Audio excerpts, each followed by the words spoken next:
Yeah, hey everyone, I've got a really fun one today. So if you've ever heard those jazz guys doing moving bass lines and comping chords all at the same time, I've got a kind of a hack that is, it's easy to learn, it sounds really cool, and it gives you some great finger and thumb independence on your right hand. So it kind of sounds like this.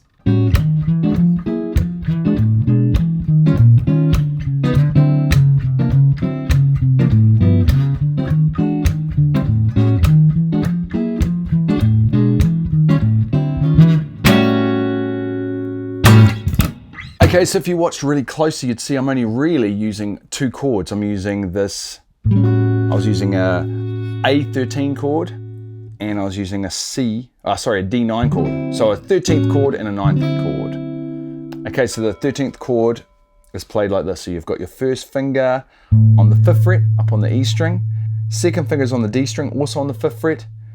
Third finger's on the 6th fret on the G string, and your pinky is on the B string on the 7th fret. You sort of play this together like, you know, with your thumb and your three fingers. And your 9th chord is your second finger goes on the, let's just say we'll do a D9. So second finger on the 5th fret on the A string. First finger goes on the D string on the 4th fret.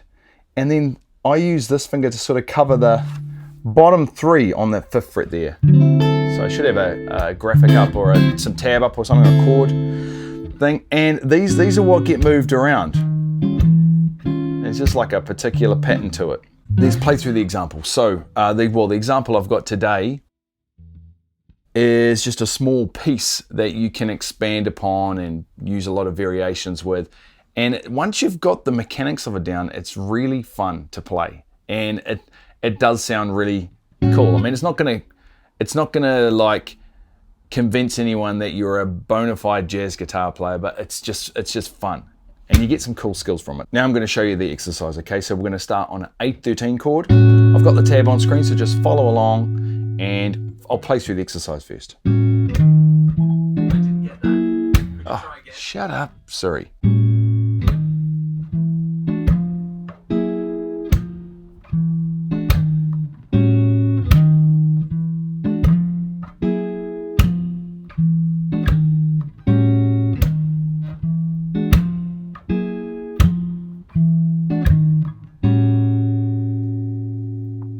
Now this is just a little piece of what I was doing before, and it's once you've got this down, it's really easy to expand upon and add your own feel and vibe to it. It's just a good building block to start from. So we're going to start on this 8-13 chord, all together, then just your thumb on this D sharp 9 chord. So the idea is to play the chords even though you might not be, like always have the chord ready, even though you might only be using the bass note of it, or maybe you're only just using the chord part of it.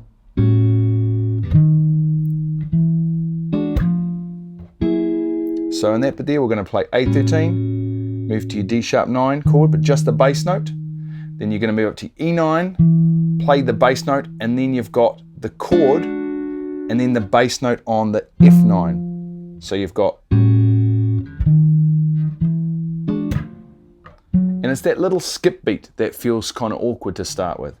Together, thumb, thumb, fingers, thumb. Together, thumb, thumb, fingers, thumb. Together, thumb, thumb, fingers, thumb. Together, thumb, thumb, fingers, thumb. It's really hard to say that and play it at the same time. There is also another 9th chord that I add sometimes for variation. So when you're playing these 9th chords, sometimes you can play it instead of playing it from the root, you can play from the 5th. That's kind of also a minor 6th chord, but I tend to just think of it as the same chord as the 9th there, just playing the 5th in the bass. So you get the sort of, that sort of sound. So there is another little hidden chord there, and it's really just using your three fingers on the next three strings down. So you can get this part instead of this part of your 9th chord.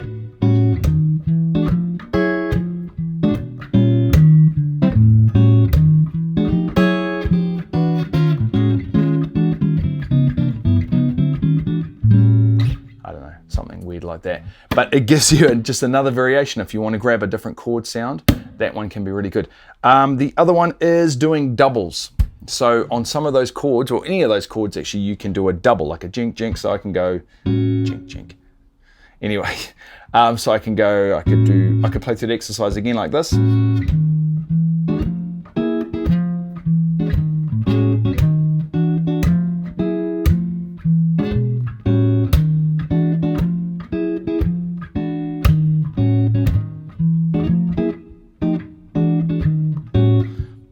So you can do little variations like that.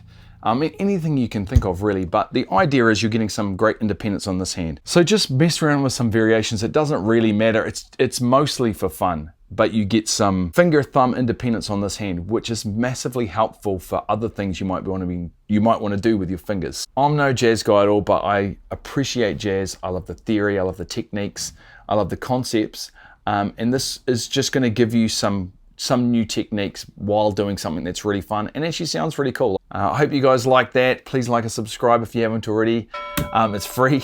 So if you haven't, please do that. It'd be great. I'd really appreciate it. Got more cool things coming out, and yeah, hopefully catch you next time.